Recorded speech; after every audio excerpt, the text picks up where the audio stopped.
Thanks for joining me again, guys. This is FutureVapers. I just thought I'd update with a little vlog and give you guys an idea of any upcoming things I'm looking forward to, and just a general chit chat of bollocks, really. You know, like vlogs are.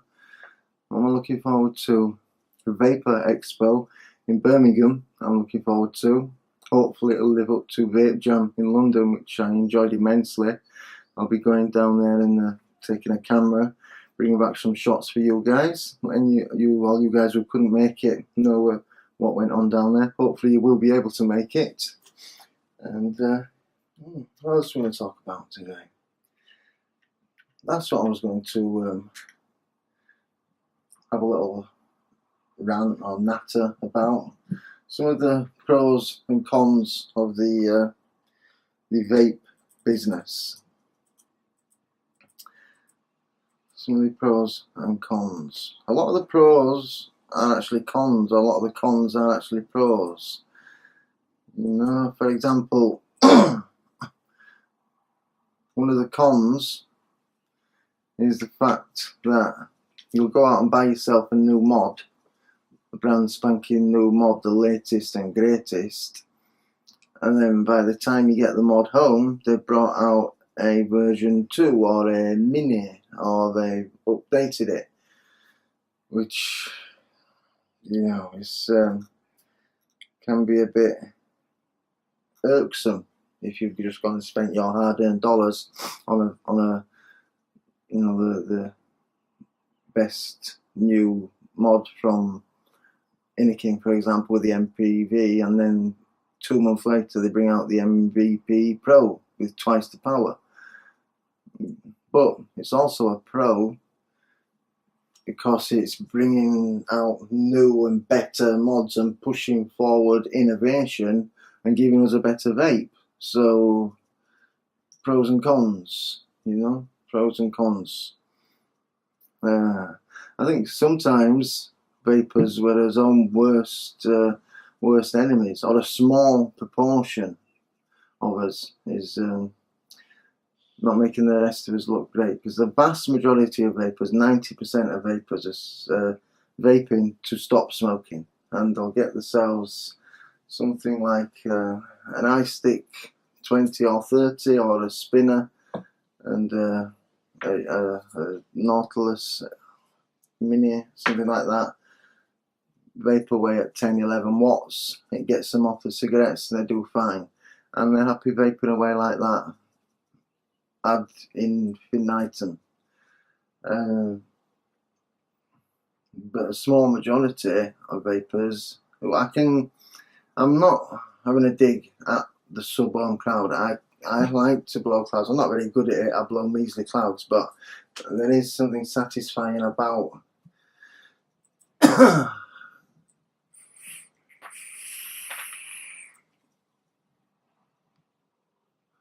being able to blow a little cloud.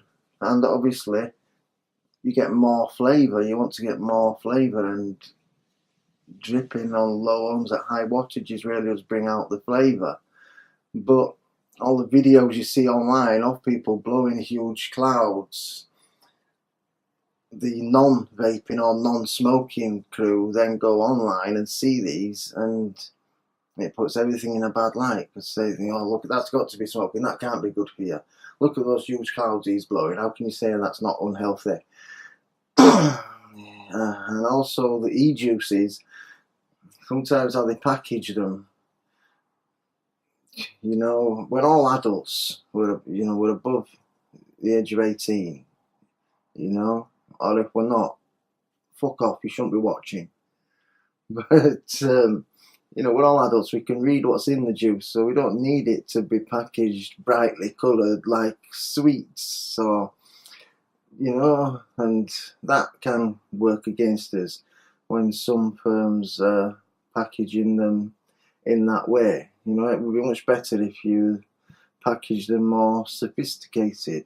I've got some juice that I'm reviewing in a couple of days, a new range I'm not sure what it's called. One of them is called Shorty, a lemon pie version, and it looks stylish, does the bottle, you know, it doesn't look anything like it would appeal to children, but I've seen some like breakfast cereal ones with more or less pictures of sweets on there, which they're just going to use as ammunition against us when they want to ban, legislate, regulate, or tax us, you know. So in many ways I think we are, or some of us are, being our own worst enemies.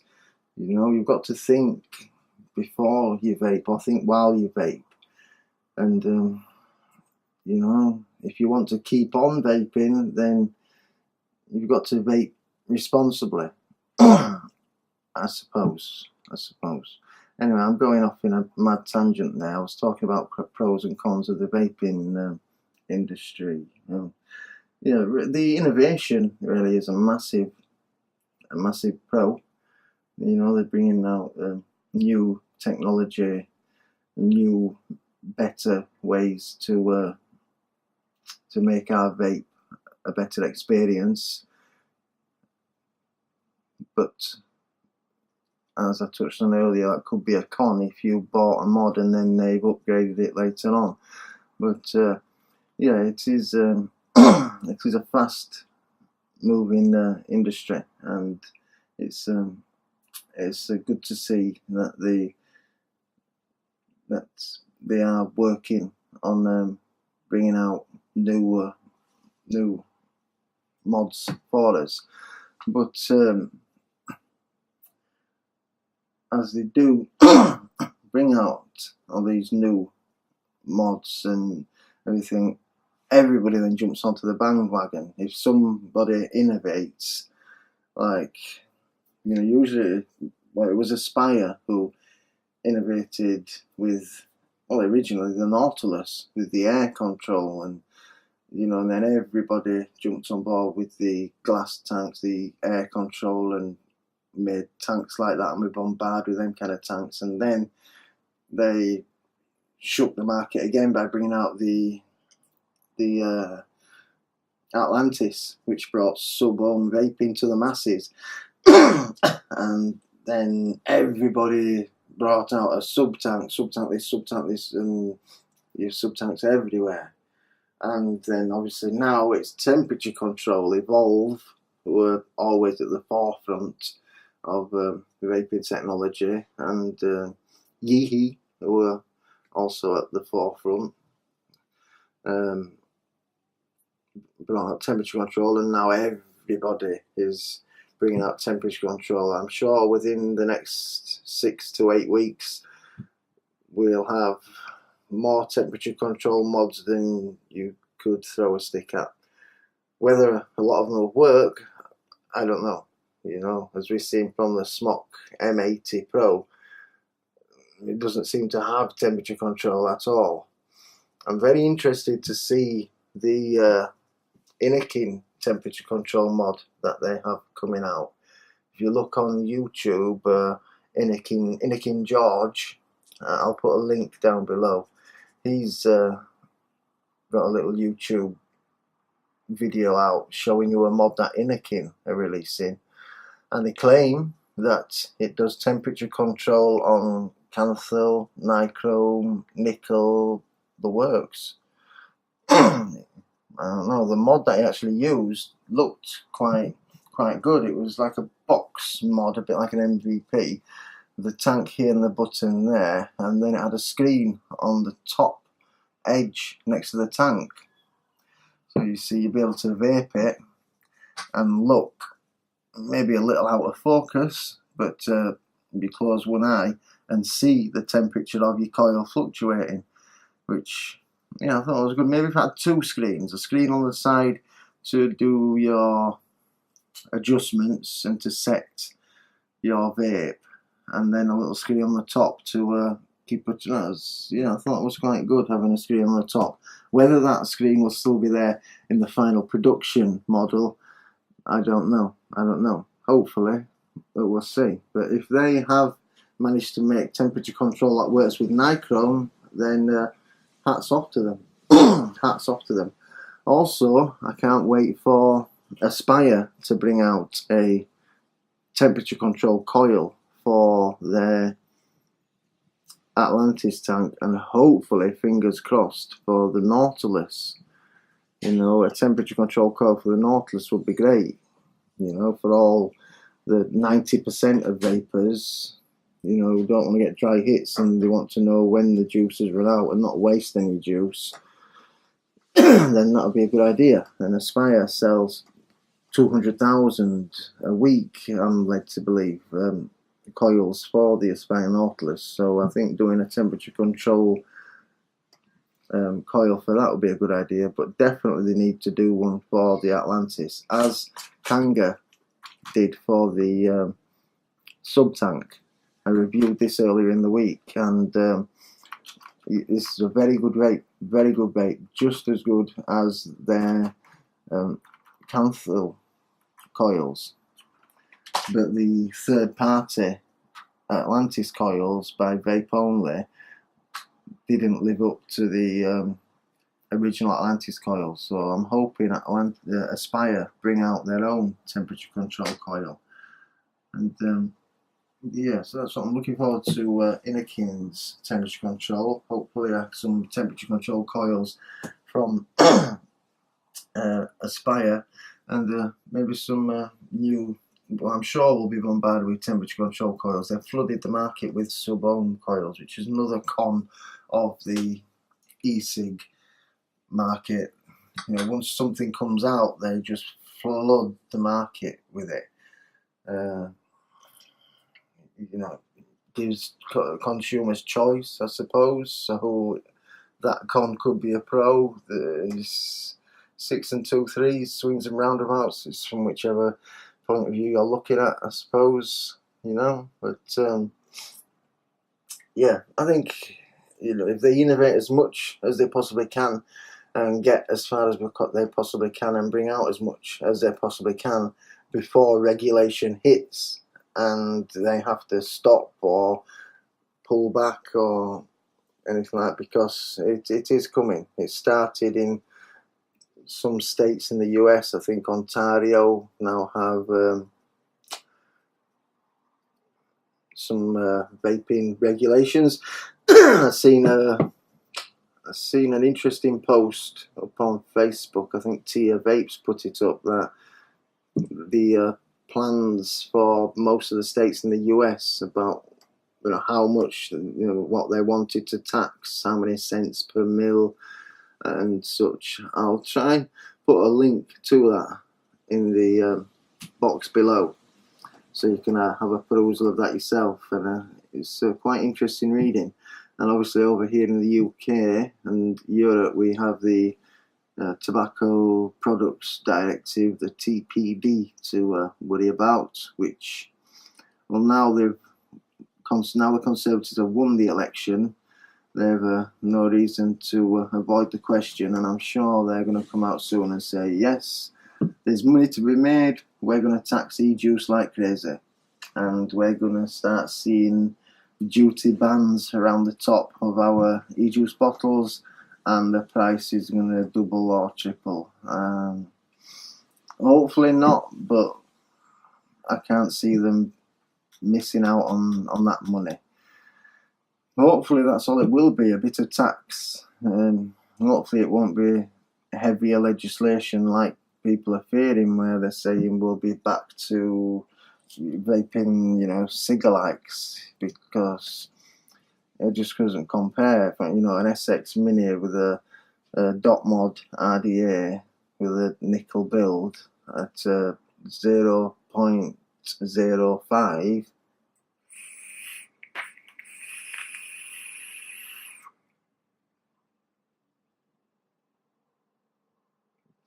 Give me that. That's cereal milk. It is a glorious vape. If you've not tried cereal milk and you like your milky, creamy dessert vapes, try it. It's lovely. But how can that compare to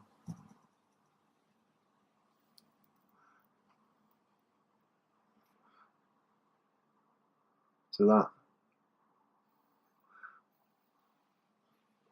It just doesn't, does it? You know. you know, and I don't know. Big Tobacco will obviously be pushing their own versions of these, which are often in the cigar-like mould. So we'll see. You know, we can keep our fingers crossed and we can see, and you know, you can join whatever advocacy that is out there. You know, if somebody wants to post some comments below about petitions that I could sign or promote on my channel and things like that, I'd be more than happy to get involved and you know, get out there marching with my banner. 3 hour vape. You know, I've got a bit of free time since my accident, so yeah, I'd like to get involved in something like that. Yeah. Speaking of my accident, I had I was at the dentist the other day, and I'm finally getting towards being healed. I no longer have to sleep with elastic bands in my mouth to keep my jaw closed and strengthen my jaw, and hopefully I won't be ruthless toothless for much longer. I think the orthodontist said 3 months, and I should be able to have the implants in and have teeth again, and I won't look like my mum's, my cousin, and my sister. What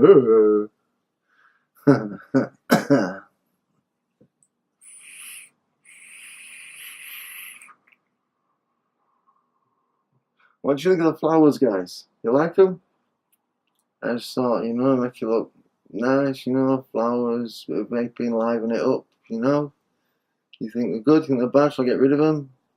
You know, I don't know, I think I should put a picture behind, or maybe a screen. I did do a couple of videos early on when I started the channel, when I had a full-sized projector screen behind me, and I had a projector projecting pictures, but it was hard to get it at the right angle, and I wasn't sure that it was of much use, so I took it down. But yeah, I think, and I hope, my videos are getting of a bit higher quality now than they were to begin with. Hopefully they'll continue to get of even better quality. You know, as you can see, I'm in 1080 full HD for you guys now. I was 720 previously, so slowly but surely I'm getting there.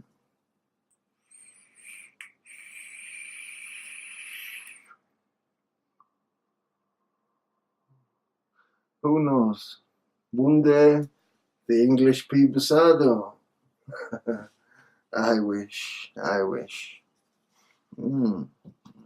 I've seen an interesting new live YouTube feed the other day. You guys might want to check out. I think it's UK Vape Talk or UK Vapers Talk or something like that. The Scottish chap, Vaping with Vic, and a few others, Fat Vapor, they've got together and they have like a live feed and just talk about vaping. I've not actually watched it, I just noticed that they started it, and it's like an English reviewers queue, you know, like the US reviewers do, that reviewers queue where they have a live feed and they just talk about whatever. Yeah, it looked quite interesting, you know. I'm open to offers if you need somebody to fill a slot, guys, you know, I'm always free.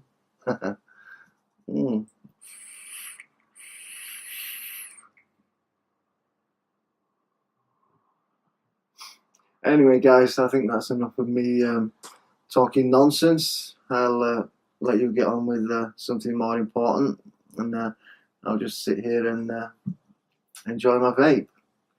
As always, thanks for watching, guys. Click the subscribe button if you wouldn't mind. It doesn't cost you anything, and it lets me know that there is people watching out there.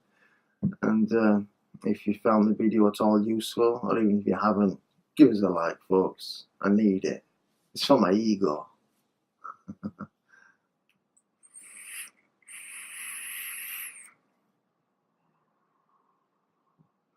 Thanks for watching, guys. Keep on vaping.